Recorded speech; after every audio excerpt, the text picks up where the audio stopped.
दोस्तों, आज हम बात करने वाले हैं नॉर्थ कोरिया के सुप्रीम लीडर किम जोंग के बारे में। और आपको बताने वाले हैं कि हाल ही में किम जोंग ने मुसलमानों को लेकर क्या बड़ा फैसला लिया है और इस्लाम और कुरान को लेकर किम जोंग ने क्या बड़ा बयान दिया है। और साथ ही हम आपको कुरान पाक का एक ऐसा करिश्मा भी बताने वाले हैं जिसे सुनकर यकीनन आप भी हैरान हो जाओगे। इसलिए आज का ये वीडियो आप सभी के लिए बहुत खास है, आप इसको आखिर तक जरूर देखें। और सबसे पहले, अगर आप भी इस्लाम को सुपर पावर मानते हैं, आप इस वीडियो को दिल से एक लाइक जरूर कर दें और मेहरबानी करके इसे शेयर भी कर दें ताकि और भी लोगों के पास ये वीडियो पहुंच जाए। तो चलिए दोस्तों, शुरू करते हैं। दोस्तों, नॉर्थ कोरिया पूर्वी एशिया का एक देश है। ये पूरी दुनिया का एकमात्र ऐसा देश है जो इस बात की परवाह नहीं करता है क्या सही है क्या गलत है। यहाँ पर छोटी छोटी बातों को लेकर भी अजीबोगरीब कानून बने हुए हैं जिनका पालन न करने पर इस देश के नागरिक को सीधी मौत का सजा दी जाती है। ऐसा इसलिए कि आप सभी लोग जानते हैं किम जोंग नॉर्थ कोरिया का एक संकीर्ण लीडर है। साल 2011 में सत्ता संभालने के बाद से ही किम जोंग की पहचान इंटरनेशनल मीडिया में संकीर्ण तानाशाह की रही है। किम जोंग के अजीबोगरीब फैसलों के खबर अक्सर पूरी दुनिया के मीडिया में चलती रहती है। हम आपको बता दें, नॉर्थ कोरिया में किम जोंग की इजाजत के बगैर एक पत्ता तक नहीं हिलता है। यानी कि नॉर्थ कोरिया में जो कुछ होता है वो सब कुछ किम जोंग की परमिशन से होता है। यानी कि नॉर्थ कोरिया में किम जोंग की इजाजत के बगैर कुछ भी नहीं होता है। जो इंसान एक बार नॉर्थ कोरिया में चला जाता है फिर उसको नॉर्थ कोरिया से वापस बाहर निकलने की इजाजत नहीं मिलती है। यही वजह है नॉर्थ कोरिया में कोई भी जाना पसंद नहीं करता है। धर्म क्या है, लोग कैसे कपड़े पहनेंगे, लोगों को अपने घर से निकलना है या नहीं, खूबसूरत लड़कियों को पर रखना है, इन सब बातों को किम जोंग ही डिसाइड करता है। चलिए अब आपको बताते हैं नॉर्थ कोरिया में 2015 में कितने मुसलमान थे और आज वहां पर कितने मुसलमान हैं और हाल ही में मुसलमानों को लेकर किम जोंग ने क्या बड़े फैसले लिए हैं। दोस्तों, एक मशहूर वेबसाइट के मुताबिक 2015 में नॉर्थ कोरिया की कुल आबादी 2 करोड़ 61 लाख थी, जिनमें से 4,11,000 की आबादी ईसाई धर्म की थी और करीब इतनी ही बौद्ध धर्म के मानने वाले लोग थे। वहीं पर बात की जाए मुसलमान आबादी की तो हम आपको बता दें 2015 में नॉर्थ कोरिया में सिर्फ 3,000 के आसपास मुसलमान थे। यानी कि 2015 में नॉर्थ कोरिया में सिर्फ 3,000 मुसलमान ही थे, जो कि आज बढ़कर 30,000 के करीब हो चुके हैं। इसके अलावा हम आपको ये भी बता दें, इससे पहले नॉर्थ कोरिया की मस्जिदों में जब भी अजान दी जाती थी सिर्फ मस्जिद के अंदर ही तक अजान की आवाज सुनाई देती थी। यानी कि मस्जिद में लगने वाले लाउड स्पीकर सिर्फ मस्जिद ही तक सीमित थे। यानी कि अजान की आवाज मस्जिद से बाहर नहीं जा पाती थी। लेकिन हाल ही में किम जोंग ने यह फैसला लिया है कि अब नॉर्थ कोरिया की मस्जिदों के ऊपर लाउड स्पीकर लगाए जा सकेंगे ताकि यहाँ पर रहने वाले मुसलमान भी लाउड स्पीकर से अजान की आवाज को आसानी से सुन सके। इसके अलावा दोस्तों, आपको ये जानकर भी खुशी होगी कि नॉर्थ कोरिया के सुप्रीम कोर्ट ने भी अब मस्जिदों के ऊपर माइक लगाने की परमिशन दे दी है। अब नॉर्थ कोरिया में रहने वाले मुस्लिम भी अजान की आवाज को सुन सकेंगे और अजान की आवाज सुनकर वो मस्जिदों में नमाज पढ़ने के लिए जा सकेंगे। अब आप सोच रहे होंगे कि नॉर्थ कोरिया में अचानक से इतना बदलाव कैसे आ गया, किम जोंग अचानक से मुसलमानों के बारे में सोचने कैसे लग गया। तो हम आपको बता दें कि इसके पीछे एक कहानी है।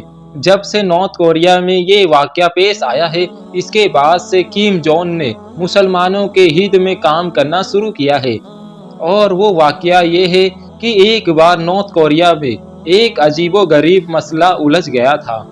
फिर आप देखें कि उस मुश्किल मसले को कुरान पाक की एक आयत ने किस तरह से चुटकी में सुलझा दिया। यानी कि उस मसले का हल कर दिया, जिसको देखकर सिर्फ डॉक्टर ही नहीं बल्कि वहां पर खड़े तमाम लोगों ने वहीं पर खड़े खड़े इस्लाम कबूल कर लिया।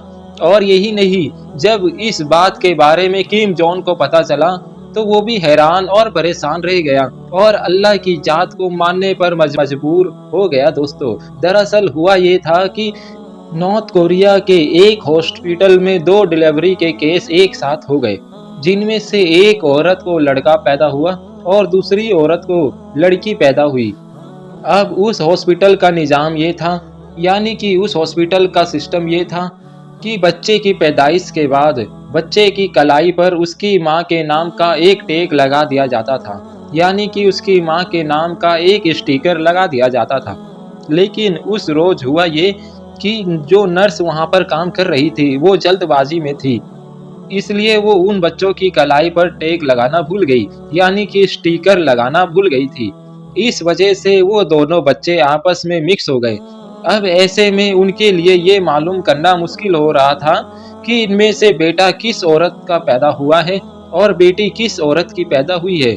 इस मसले को देखकर हॉस्पिटल में तमाम डॉक्टर हैरान और परेशान हो गए और सोचने लगे कि अब इस मसले का हल कैसे ढूंढा जाए, यानी कि अब इस मामले को कैसे सुलझाया जाए। उन डॉक्टरों को कोई भी आसान तरीका नहीं सूझ रहा था, इसलिए फिर वो पास ही एक दूसरे डॉक्टर के पास गए, जो कि ईरान का रहने वाला एक मुस्लिम डॉक्टर था, जिसका नाम डॉक्टर अहमद था। वो उसे कहने लगे, डॉक्टर, तुम तो कहते थे कुरान पाक में दुनिया के हर मसले का हल मौजूद है। अब आप हमें बताओ कि हमारे हॉस्पिटल का ये मसला कैसे सुलझेगा, यानी कि अब हम ये कैसे पता लगाएंगे कि किस औरत का बेटा है और किस औरत की बेटी है। तो ये सुनकर वो मुस्लिम डॉक्टर मुस्कुराने लगा और कहने लगा, बेशक कुरान पाक में दुनिया के हर मसले मौजूद है और मैं तुम्हें इस मसले का हल भी जरूर बताऊंगा, लेकिन इसके लिए आप मुझे थोड़ा वक्त दीजिए। इसके बाद उस मुस्लिम डॉक्टर ने बड़े बड़े आलिमों को फोन मिलाया और इस मसले का जिक्र किया, यानी कि वो उन्हें इन मसले के बारे में बताया और इस मसले का हल पूछने लगे, यानी कि वो उन आलिमों से कहने लगा, आप मुझे बताएं कि कुरान पाक में इस मसले का क्या हल है। इसके बाद उन आलिमों ने पूरी बात को ध्यान से सुना और फिर कहने लगे, बेशक कुरान पाक में इस मसले का हल भी मौजूद है। उन्होंने बताया कि कुरान पाक की सूरह यूनुस की एक आयत है, जिस पर गौर करने पर इस मसले का हल मिलता है, और उस आयत का तर्जुमा ये है कि एक मर्द की हिस्सेदारी दो औरतों के बराबरी होती है, यानी कि लड़के की माँ का दूध लड़की की माँ की दूध से 2 गुना होता है।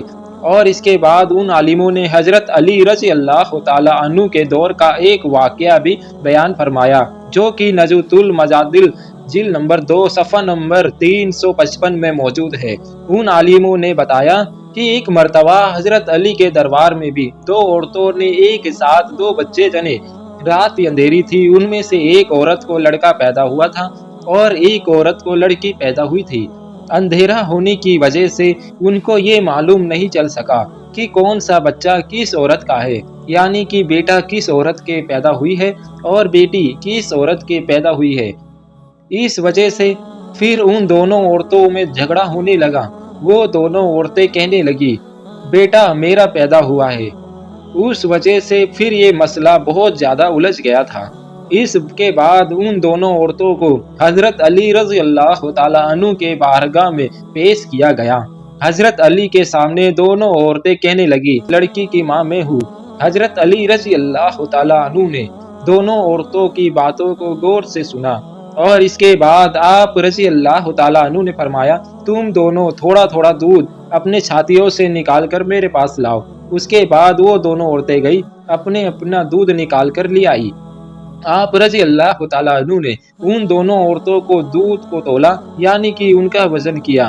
फिर आपने देखा कि एक औरत का दूध दूसरी औरत के मुकाबले 2 गुना पाया गया है। ये देखकर फिर आपने फरमाया, जिस औरत का दूध भारी है, यानी कि जिसका दूध वजनी है, बेटा उसी औरत का है। ये फैसला सुनकर लोगों ने हजरत अली से पूछा कि आपने ये मसला चुटकी में कैसे हल कर दिया। तो इस पर आपने फरमाया कि कुरान पाक में इरशाद फरमाया गया है कि खुदा ने मर्द को हर चीज़ में फजीलत दी है, यहाँ तक कि ग़िज़ा में भी एक मर्द की हिस्सेदारी एक औरत के मुकाबले में डबल होती है। बस इसी हकीकत के पेश नज़र में मैंने सोचा कि जिस औरत का दूध वजनी होगा वही औरत बेटे की माँ होगी, और फिर वही फैसला मैंने सुनाया है। दोस्तों, आलिमों की इन बातों को सुनने के बाद डॉक्टर अहमद ने उन डॉक्टरों को कुरान पाक की इस आयत के बारे में बताया और इसका मतलब भी समझाया। फिर उन मुस्लिम डॉक्टर ने कहा, कुरान पाक के हिसाब से इन दोनों औरतों के दूध का वजन किया जाए, यानी कि इनके दूध को तोला जाए। जिसका दूध वजनी होगा, बेटा उसी औरत का होगा। लिहाजा फिर उन दोनों औरतों के दूध को तोला गया तो देखा गया कि पहली औरत के मुकाबले दूसरी औरत के दूध का वजन 2 गुना है। उसमें विटामिन और ग्लूकोज की मात्रा पहली औरत के मुकाबले 2 गुना पाई गई है। तो दोस्तों, अब ये बात साबित हो चुकी थी कि लड़के की माँ कौन सी औरत है और लड़की की माँ कौन सी औरत है, यानी कि अब बेटा और बेटी का फैसला हो चुका था। उस मुस्लिम डॉक्टर ने उन डॉक्टरों को बताया कि हमें कुरान पाक कहता है, एक मर्द के हिस्सेदारी 2 औरतों के बराबरी होती है। और यहाँ तक कि गिरजा में भी ये देखकर इस हॉस्पिटल के डॉक्टरों को ये समझ में आ चुका था कि विज्ञान और डॉक्टर कुरान पाक के पीछे है और कुरान पाक में दुनिया के हर मसले का हल मौजूद है। अब वो डॉक्टर इस्लाम में दाखिल होने के लिए उतावले हो रहे थे, मगर अभी भी उनके मन में कुछ चल रहा था जिसके लिए वो बच्चे और उनके बाप का डीएनए टेस्ट करना चाहते थे। इसके बाद डॉक्टरों ने उन लड़के का और उसके बाप का सैंपल लेकर डीएनए टेस्ट किया, मगर उसकी जो रिपोर्ट आई उसे देखकर उन डॉक्टरों के होश उड़ गए, क्योंकि उन बाप और बेटे का डीएनए टेस्ट बिल्कुल सेम था और जैसा कि कुरान पाक में इरशाद फरमाया गया है वैसा ही उन्हें देखने को मिला था। ये देखना था कि इन सारे डॉक्टरों ने वहीं खड़े खड़े कलमा पढ़ लिया और वो सब के सब वहीं पर मुसलमान हो गए। और यही नहीं, फिर जब ये बात हॉस्पिटल के बाहर पहुंची तो और भी बहुत सारे लोग इस्लाम में दाखिल हो गए। उम्मीद करता हूँ कि आज का ये वीडियो आपको अच्छा लगा होगा। पसंद आया हो तो वीडियो को दिल से एक लाइक जरूर कर दे और मेहरबानी करके इसे शेयर भी कर दे ताकि और भी लोगों के पास ये वीडियो पहुंच जाए। हम मिलेंगे अगली वीडियो में, तब तक के लिए अस्सलाम वालेकुम। अल्लाह हमारा हाफिज़ व निगहबान।